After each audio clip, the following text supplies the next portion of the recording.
what was the aftermath, the effect? As by virtue of the law, or as according to the Constitution, the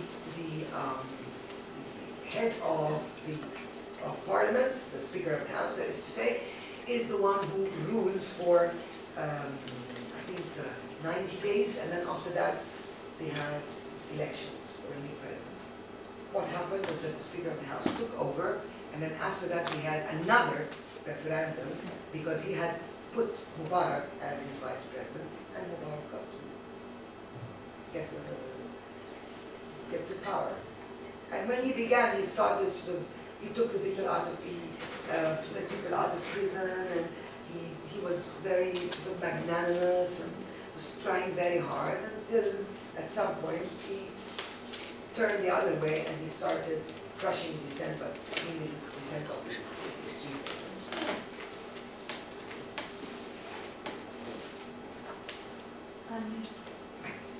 Yeah. You were talking about 3 kind of areas in Egypt, and that it's in relation with the occupation of people. But I was kind of missing out Cairo, because there's such a big population in Cairo, and that population there is so diverse, and I think very different than other areas as well. So could you please say a little bit about that? Okay, the people in the big cities, in Cairo and in Alexandria, for example, and other cities, they are, as you said, a mixture of all that.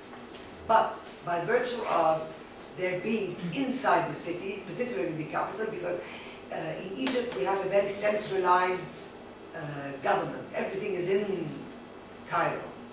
Okay, very few things are in Alexandria or in Mansoura or in other cities or in Port Said or anyway. So people inside the cities are a mixture of everything. And I'll give you an example. In Alexandria, a long time ago, not a very long time ago, but I mean, at least 40 years ago, Alexandria was a cosmopolitan city. You had Italians, Greeks, a lot of Swiss, Egyptians, people from the Levant, from Lebanon, Syria, who lived there and worked there, and this was the bulk of the population, okay? But you also had people moving in from rural areas. So this is a very changeable community, okay? And the same thing goes for Cairo. You have people in Cairo who are a mixture of everything, okay? You have people from Alexandria who have moved to Cairo in the past 10 or 15 years, okay? So you have a community of people who are originally from the coast or from coastal areas. And then you have people who come originally from rural areas. But the people in the big cities have mixed together and have produced a different culture that is a mixture of everything, but also that is dictated by the fact that this is a city culture or an urban kind of culture. But essentially they are a mixture. Question with regard to the Bedouins. We invited once a speaker to Switzerland from a Bedouin equality movement, and he said that their movement was among the first to demonstrate on Tahrir Platz, on Tahrir Square. Is that also your impression that the Bedouin, at least the Bedouin movements, actively participated in the manifestations? Yes, of course, because they have been neglected over the past years, particularly the people in Sinai, the Bedouins in Sinai. They are dissatisfied with the performance of the government, because after the 1973 war and after Egypt regained Sinai, a lot of development had to be made there, had to be taken care of, and this was not the case. This is number one. So they were very dissatisfied.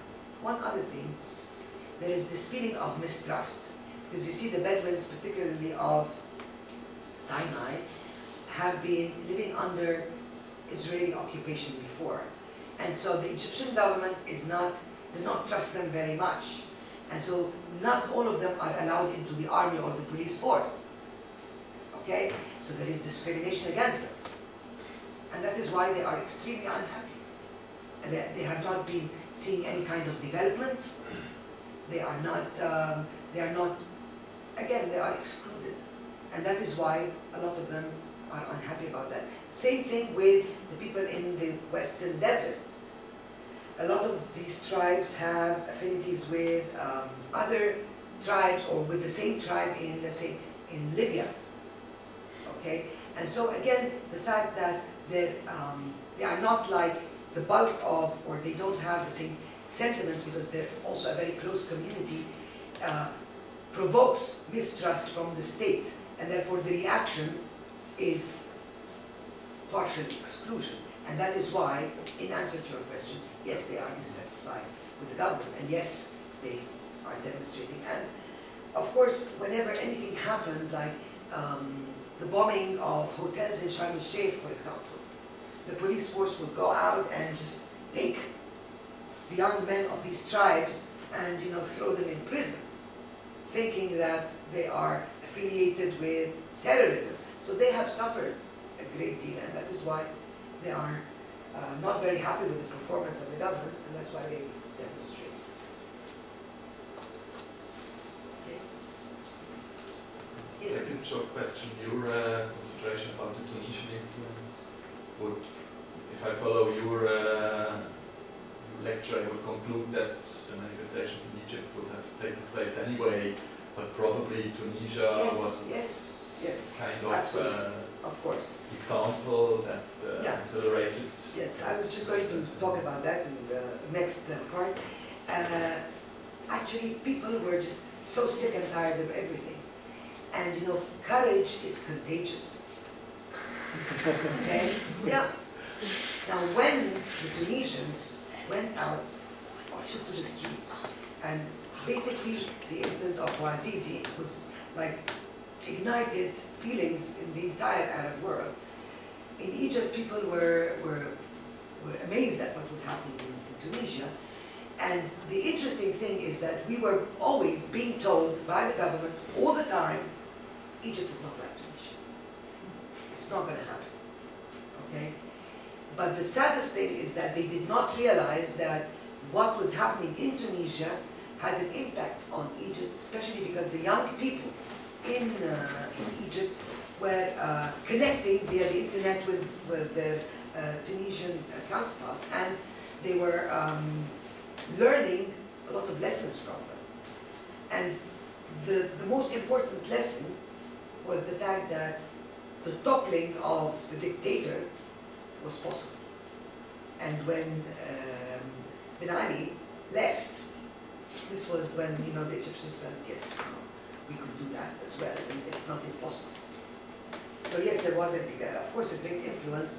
The push, okay? Because you have to remember that on the 25th of January, when people took to the streets, they took to the streets because they were angry. They did not think, they did not have, the goal was not to topple Mubarak.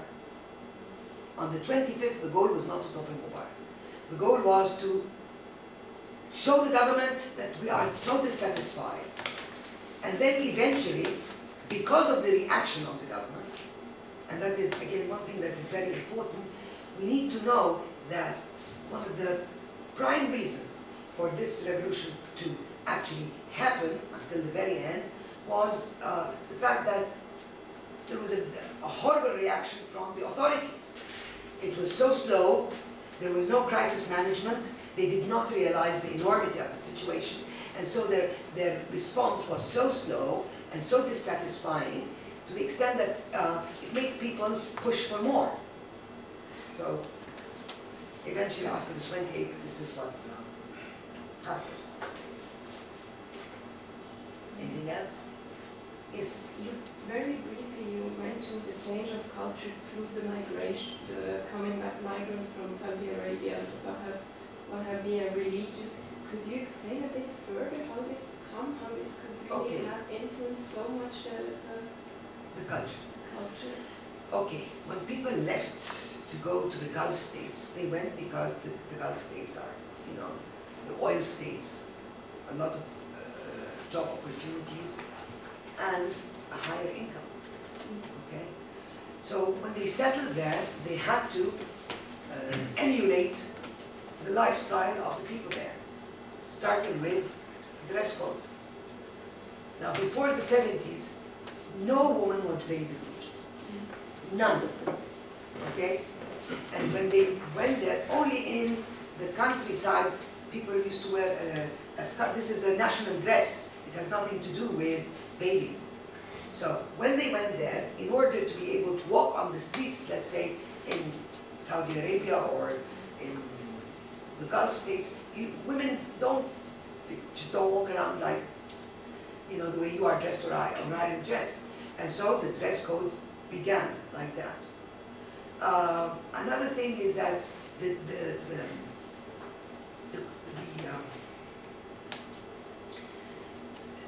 life is very closed there, okay, or at that time it was very closed, and so they came back with all these new things, with the fact that since we are living in the Holy Land, we have to abide more by our religious traditions, etc.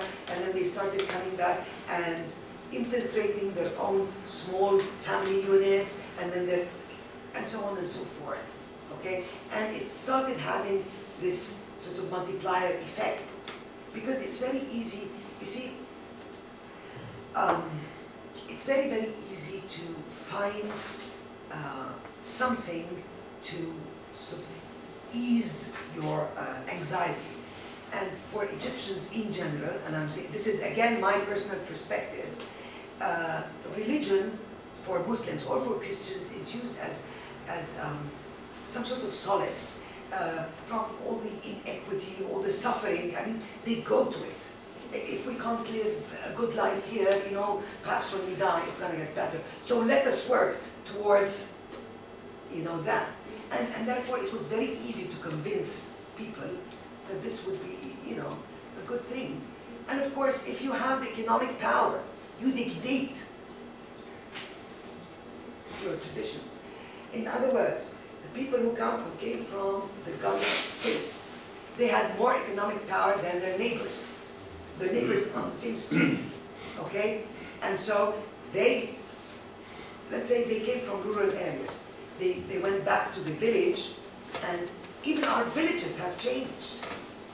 Why? Because everybody who went there, made a little bit of money, came back, bought a washing machine, a refrigerator, and then, you know, a television, and so on and so forth. So they changed the lifestyle. And so they became like, they became more outstanding, so others started emulating them. And then a lot of those people who originally come from villages or from rural areas, when they came back from the Gulf, they had enough capital to buy inside the cities. And so they started dictating their own behavioral patterns, their own attitudes in the cities as well. You know what I mean? Does that answer your question?